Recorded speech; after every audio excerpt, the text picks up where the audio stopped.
Okay, it's Thursday night, 8:30. Welcome back to the Thursday Night Golf Show with myself, the average golfer, and as ever, Joey that tweet. I've gone for a different hoodie, have you noticed? Yeah, you've upgraded. Upgraded to the new merch line. That's what they call it, isn't it? Yeah, merch. More details on the merch later in the show. Don't go anywhere. You too could be owning one of these wonderful hoodies. And congratulations to the 20 people who entered last week's, or it wasn't a competition as such, it was more a case of first come, first serve. So we sent out, well, yesterday really, wasn't it? Yeah. Sent out the 20 t-shirts, so hopefully a few of you could be sitting in your house watching the Thursday Night Golf Show wearing that t-shirt now. So well done to everybody who got involved there. Right, as ever, start off with world news. Recap for the weekend really, Farmers Insurance, was it John Rahm? John Rahm, I think, yeah. Not that familiar to me as a player. What I do know is he sunk a pretty big putt, Joe, on the last. Yeah, I think it was a 60-yard putt for eagle on the last. Yeah, 60 foot. 60 yard, let's say. 60 yard would be a good one. That'd be a good one. Yeah. 60 foot. Yeah, that'd go longer than some of your drives, won't you? 60 yard putt. Most of them. Although to be fair, and that will be featured later, you have been hitting some golf balls, haven't you? I've been doing well this weekend, really well. Keep it, don't forget, don't go anywhere. At the end, as ever, Joey the tweet will be on form. Yeah, so well done to John. Aside from winners, there's been a few people in the golfing news over the last couple of weeks as such that have kind of come back into prominence. We mentioned Tommy Fleetwood, where he sort of fell from grace and went 1,200 days without a win, and he won just a few weeks ago. And at the opposite end of the spectrum, we're going to have a little look at another player who's certainly on form, riding the crest of a wave in terms of his rise into the world rankings. So just let's start with Tommy Fleetwood then, Joe. Have you got some information on Tommy?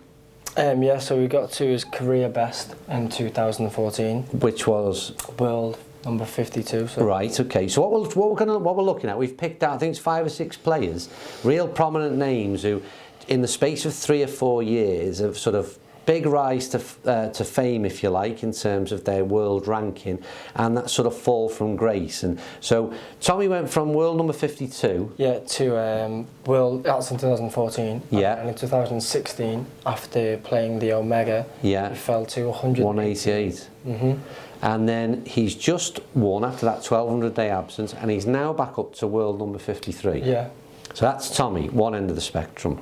You then go to Hideki Matsuyama. Yeah.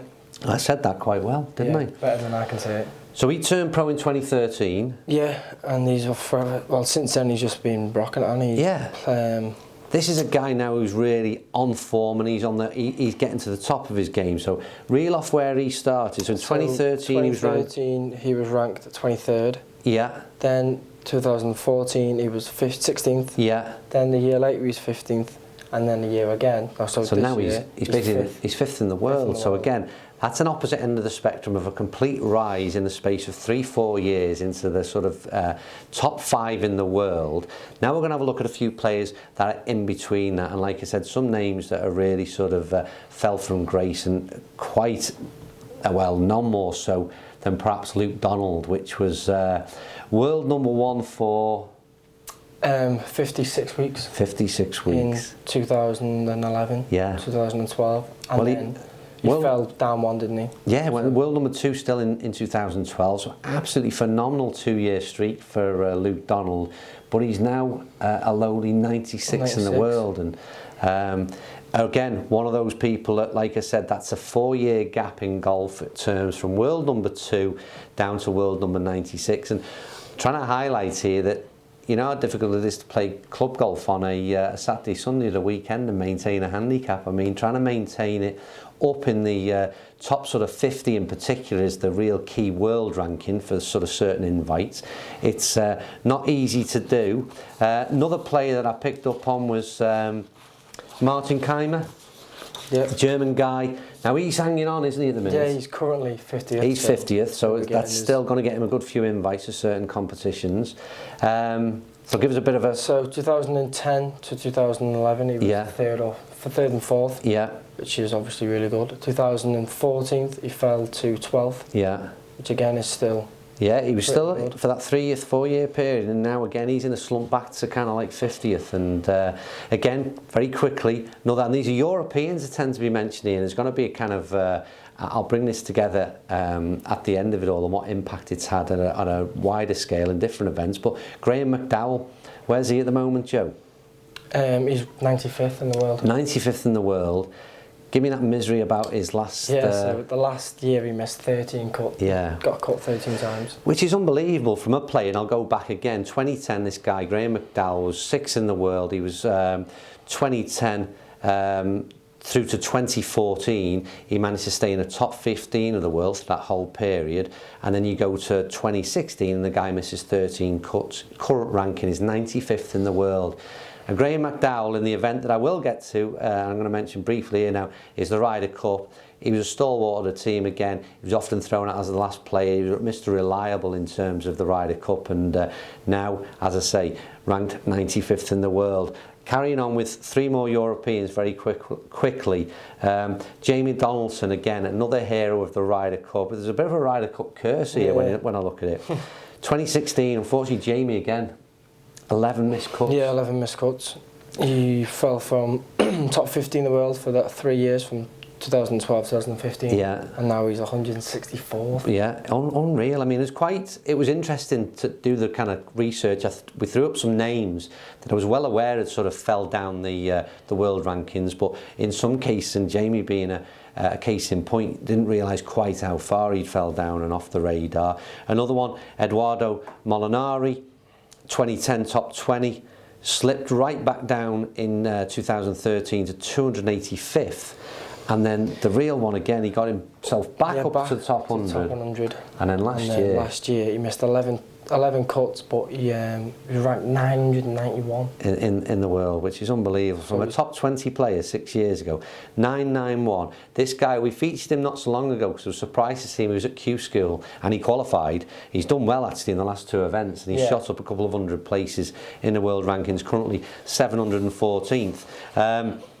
And then we're going to finish with, obviously, you can't mention a sort of fall from grace without mentioning Tiger Woods.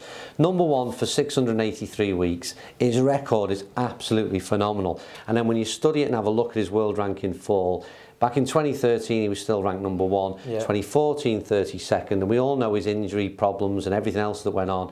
416th, 2016 652nd, and that was after he went to 900 odd himself. And obviously he'll again be hoping to get back from somewhere up into that, well, he's going to make steps, I suppose, and get playing some decent golf and make his way hopefully back into the top 50. But just interesting there, and like I said, the other link for me was the interesting part was a lot of those players that we mentioned. Did I mention Dubuisson? I didn't, did I? No, you missed him. Victor Dubuisson, currently 88th in the world. In 2014 he was up again in the top 20 at 17th in the world, and he actually had a good finish for 2016, a little bit of form, and he's finished the year in 88th, finished the year. The reason I wanted to make reference to them, so you got Donaldson, Victor Dubuisson, Molinari, McDowell, who else have we got in there? And Luke Donald. Certainly 4 or 5 of those were stalwarts in the team for a period. Then you had people like Dubuisson that came along, who was, I remember watching him a couple of years ago, he did some real form leading up to, was it Valderrama where Donaldson, I can't remember now where it was. No, it was at Glen Eagles, wasn't it? Mm-hmm. And he again was going to be the best thing since sliced bread, Victor Dubuisson, and now he finds himself sort of trying to find some form and get back in the mix. But hopefully we'll see some of those players again back into some leaderboards. Right, Joe, next one, quick bit of news about, you found out about Garcia. Oh yeah, this is quite interesting actually. Some English guy, mega fan of Garcia, decided to start his own Twitter campaign to try and become his caddie. Yeah. And he was hashtagging "Let me caddy for you." Right. On every tweet he posted, and this went on for 206 days. Wow. Until finally Garcia said, "You can caddy for me." That's incredible, that. But the interesting thing is he actually noticed the first time he'd seen the tweet. So the first time this guy tweeted, he'd seen it. He picked up on it. And he'd left him 206 days. And it was a Dubai Desert Classic. And what I don't know, and I just wonder how good of a job he did as a as a caddy, in terms of did he do the job in terms of, or what is he a caddy? I don't know enough about him really. Was he just a super fan, or did he know his onions in terms of marking out a course and yardages and all the rest of it that they might be asked to do? So, but great. I think the one thing I love about Garcia is he's just that sort of people's person. It's the type of thing you can well imagine him to do, and I really am a massive fan of Sergio. I wish there was more players in the game that had his sort of attitude towards the fans anyway, let's say. Yeah, so that was an interesting one on Garcia. Right, before we move on to the what we did at Clark's this week, I want to have a look at a bit of a little debate for you. Throw your two penneth in as ever. This is the one where we'd like some feedback and some comments down below. In the last week or so, and it was really the day before, or for us it was the day after, we actually filmed last week's Thursday Night Golf show. TaylorMade at the PGA show in America announced the signing of Tiger Woods. So massive news. Like I said, we'd unfortunately filmed our bit, so didn't mention it last week. So pretty much everything has been said and done in the last week, no doubt about that. We still don't know whether Tiger, or at least we can't find confirmation. There was rumours he'd had that he'd a share in the company. Something to do with having a share and that. But well, it'll be interesting to see what they do. There's some news on an iron, wasn't it? He's maybe going to they said there's going to be a personal iron model that him and the iron team will be working with to develop. So that'll be interesting to see what happens there. But the question is this is the bit that I'd like to know from sort of the average golfer's perspective. A few weeks ago we seen Rory put the Callaway Epic range in the bag. TaylorMade has now, or Tiger Woods has put his name to TaylorMade product. What I'm wondering is how much impact and influence does it have on you as the average golfer in deciding whether or not it pushes you towards a certain brand? Now, I assume the answer is, there's a big yes factor, because, these brands want these players on board, no doubt. Of course. And so, like I said, maybe just the obvious answer is yes, that seal of approval points you in the right direction. Or maybe it means absolutely nothing at all. And then just to broaden the question a little bit longer, in the case of Tiger Woods, he's not played a great deal of golf in 2 or 3 years. Is he a major signing for TaylorMade? Yeah, I know what you mean. I mean, he is, obviously. Yeah, he's a massive brand name, huge kind of following. Yeah, we've seen the other day with his Twitter, even though he doesn't post a lot, he's got a couple of million followers. Yeah, and he's still got, we know the impact he had on the Bridgestone golf ball when he actually played that. So, like I said, it's almost, it's almost a question. Perhaps, I know the answer in my own mind. Like I said, Tiger is a massive, massive global brand in himself. So I understand the logic behind TaylorMade signing him. But like I said, in where he is in his career, where he is at the moment, and where in terms of his playing ability, I'd just be interested in your thoughts and comments. And like I said, perhaps the main question is, are you influenced on your club choice, governed by what superstar is signed for a certain brand? So there you go. I think they are, because, like we said the other day, if Tiger had signed for Wilson, I like this. I forgot that. TaylorMade, I'm sure hundreds and thousands of people would then go try Wilson Club if he'd signed for that, wouldn't he? I love that point, Joey, and like you said, I'd almost forgotten it, but I think it's probably a more interesting point to the debate, and almost the question is then, if Rory signs for Wilson, no disrespect to Wilson, by the way, don't offend anybody, but they're probably not known nowadays for sort of a premium product in terms of their golf clubs. Would you be more persuaded to use a Wilson driver, irons, if Rory had them in the bag? So another good question. So again, join in any way you see fit on that little bit of a debate that we've posed this week. Right, that's enough for that one. Clark's this week, Joe? Clark's, so we what was it you testing? I was testing, so tested the M2 fairway. Was the Epic fairway. Oh, you did a bit of a head-to-head, do you remember? Yeah, I know I had a favourite. Don't give out, don't give it away. Wait and see that one. Then you went on to the Cobra. The Cobra F7 driver. Yeah, F7 Plus, wasn't it? Plus. Yeah. For the better player, obviously. Lower spinning model. Yeah. Then on to the F7 hybrid. Yeah, and then we did a fairway, didn't we? Three. See that? /4, that was. That's also what's underneath the club, isn't it? It is the rail. Baffler rail. That's what you're doing. It was an enjoyable morning, and Cobra wise, I'll let you see my thoughts from the videos, and also the head-to-head who won. Well, you'll have to wait and see, but here's a bit of a clip from Monday morning. That's a better launch. That's a better ball, Joe. That is right down the middle, that one. Yeah. And again, great carry on it. I'm liking that, Joe. Yeah. 242 near the pin there. Have I seen the pin? What's that? I was aiming for that as well. Yeah, I thought you would be. Now then, don't go anywhere, because as we know with all golf club reviews, the best bit is not from the average golfer, it's from Joey the tweet, or Dat tweet, sorry Joe. Yeah. And you'll see Joe at the end with his appraisal of all those clubs. Right, a few things just to mention. Don't forget, our competition is still running until mid-February. That's a 3-night break, 2 rounds for 2 people in La Manga. What you're going to have to do with that is go to the subscribe to the channel, go to the Tupelo website and register your email address there. Links below. Links below. Yeah, sorry. Yeah, well done. Other bit of news, we've talked about in the last few weeks, we have now added all the European well, I say all, the popular European destinations to the website. So there's a change in the drop-down menu. When you go and search your club, what you want to leave a review. If you've played some golf in Portugal, France, Spain, Turkey, Tenerife, they're all listed there. You find them, put your comments on. We'd love to hear from that. Finally, another question that's been on all of your minds: where did I get this hoodie from? Was it on your mind? Yeah. And I need an upgrade now. You've upgraded. Yeah, you need a new logo, mate. Lots of people asking last week when after we'd given our 20 away, we sort of we'd drawn the line there with 20 free t-shirts. A lot of people saying that they like the design and could they buy the hoodies and t-shirts and such. And the answer is yes, in a very short period of time, within the next week or 10 days, we'll keep you posted.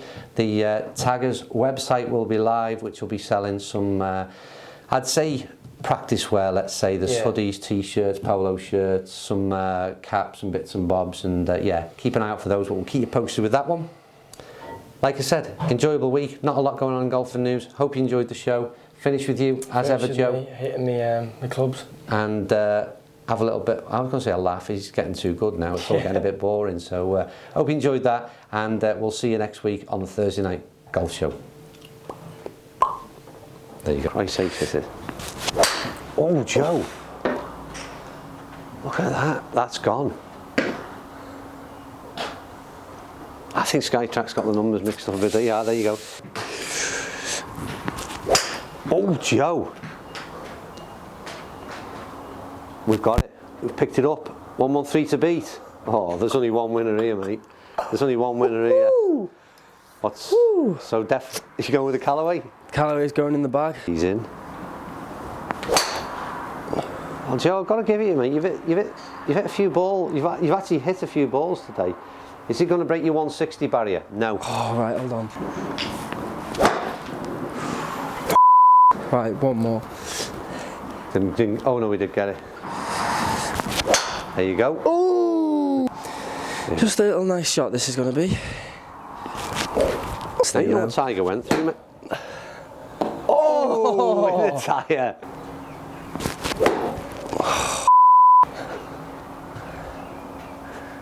What is your assessment of the club, though? It's shit.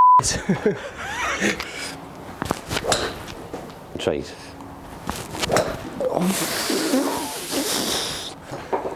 I might as well just go get that ball. I could kick a ball further. Oh! Joey, that is a good ball. Come on, that's got shift. Yes! Yes! I f***ing hit one.